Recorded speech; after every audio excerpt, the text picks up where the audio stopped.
Welcome, Dr. James Beckett, Sports Card Insights, episode about monetizing Rich's list. He asked me about that. I thought, let's just talk about that in the podcast. And again, this is another in the session when our Zoom failed and we had to move over to the phone, and the phone hookup was not great. So I apologize for the poor audio. But Rich, he was curious as to what options he might have with something he's developed over the last 10 years. So thanks, sponsors: Topps, Panini, Upper Deck, Heritage Auctions, Huggins Scott Auctions, Mike Stadium Sports Cards, Burbank Sports Cards, ComC.com, and Beckett Media, Beckett Grading, Beckett Authentication. So here it is. Rich, you're talking about monetizing your weekly newsletter that you send out. It's an email blast that started 10 years ago when my partner and I split up. I got control of the mailing list and I started to aggressively add to it. But for a few years, it was just like, okay, send out promotions 2-3 weeks before the Dallas Card Show, send out some promotions before my Dot Show. Maybe other things would pop up. And okay, but for the most part, it was more, we're sending this out not haphazardly, but it was like a public. Yeah, but you public service. Charging people for it. It was helpful. It was informative. It wasn't overly promotional. It was positive tone, hobby information that was helpful. Did you have mostly in the Metroplex or within 100 miles or within 200 miles? It's expanded since then, and I'm expanding it more. But originally, it was just basically the things that we're doing when ComC was at the Dallas Card Show and then the Adopt Havarine shows. There was not many other promoters in the area, and Triple wasn't doing a lot of trade nights. Things have really exploded. This year, it's unprecedented. I don't know what happened. For example, there's a person I saw on Instagram, and he's doing it a little bit differently, or she's doing it a little bit differently. They're doing more than card shows. They've done some coin shows, and they're trying to do the whole state of Texas. I'm not necessarily worried if, somebody in El Paso, Texas is running a show. The odds are that's not going to be big enough where anybody from Dallas is going to go to that show. There may be one person, but Dallas-Fort Worth has become big. And for example, but what really triggered this was we had conversation, and I was asked, and I was happy to do this because we get a lot of cards from the Oklahoma connections.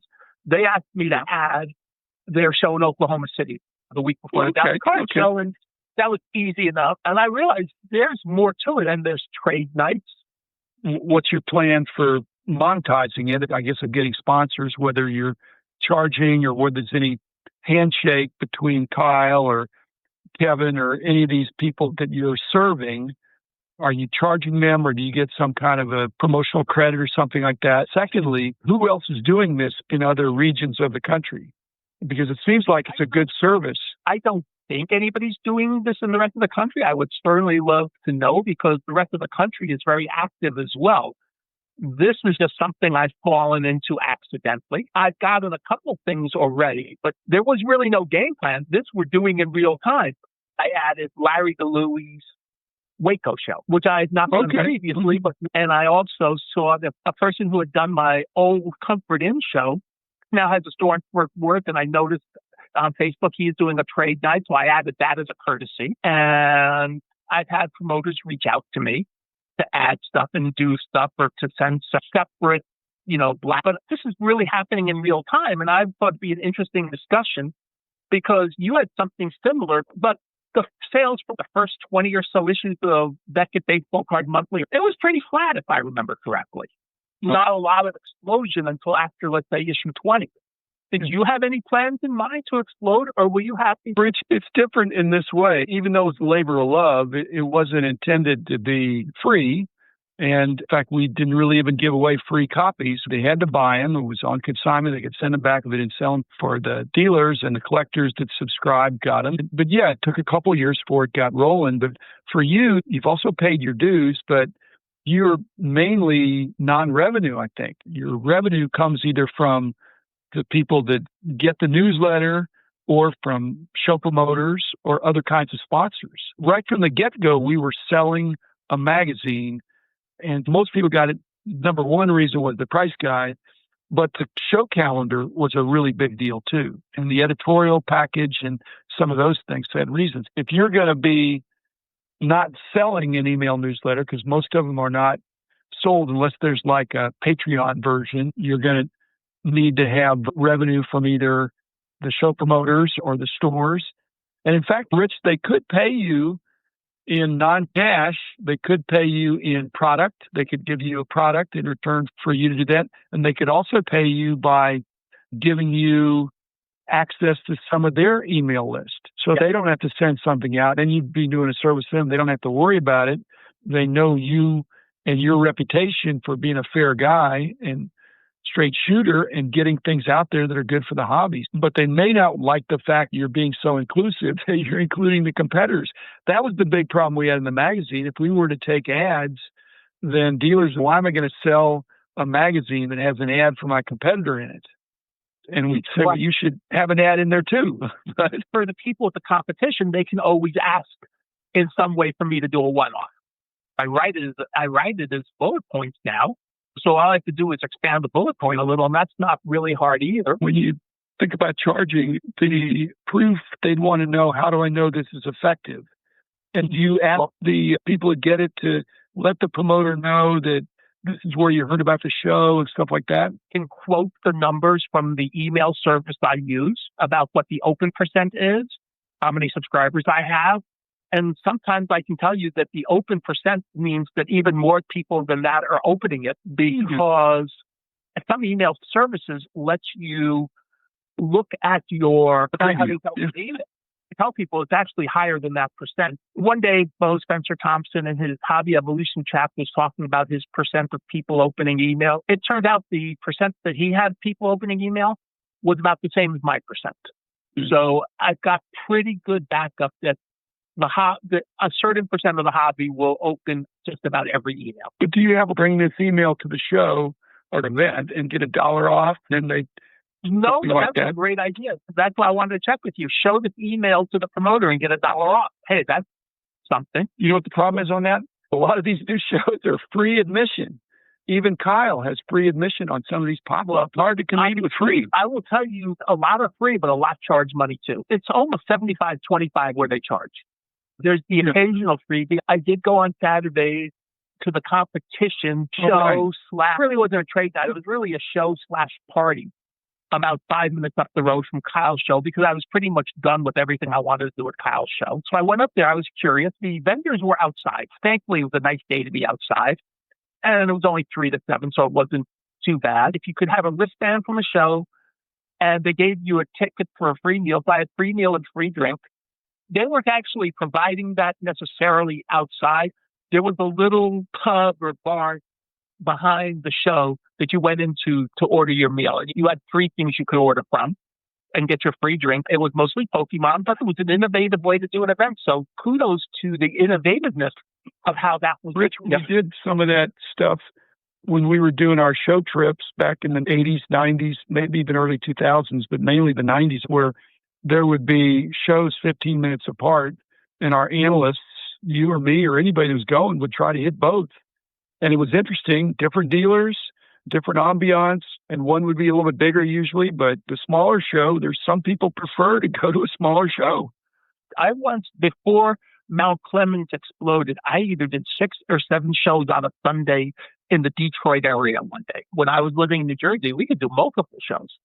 I went to 3 or 4 shows almost every Sunday in New Jersey. Getting back to your monetization, the way I see it, monetization is correlated with usefulness and effectiveness. If you're providing something that's a good service, then somebody would pay, whether it's the end user, but it might even be like the Palmers.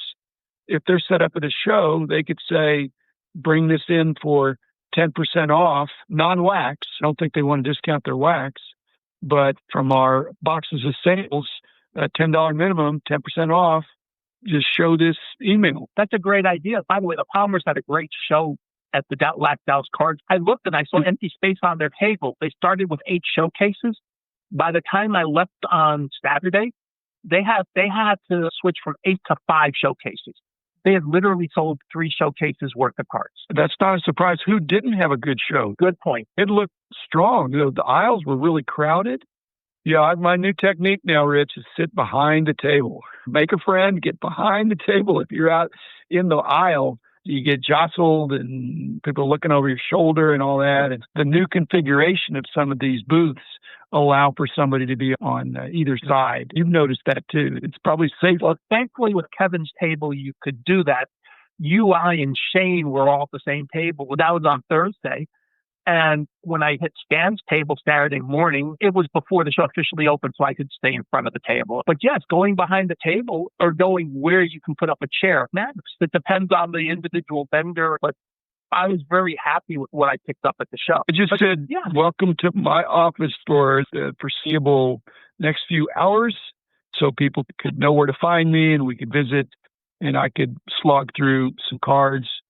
And it was good. And it's happened to you. Occasionally I made change with the dealer. They make me an offer that I couldn't refuse. I always pass it on, but how about these 6 cards for $5? And I say, sure. Not hard to be a nice guy. They're probably not into those cards for very much money anyway. So 11 for 10 is $10. It's found money. Their stuff, the reason they can sell, in fact, a lot of the dealers that do those boxes, they're not commons.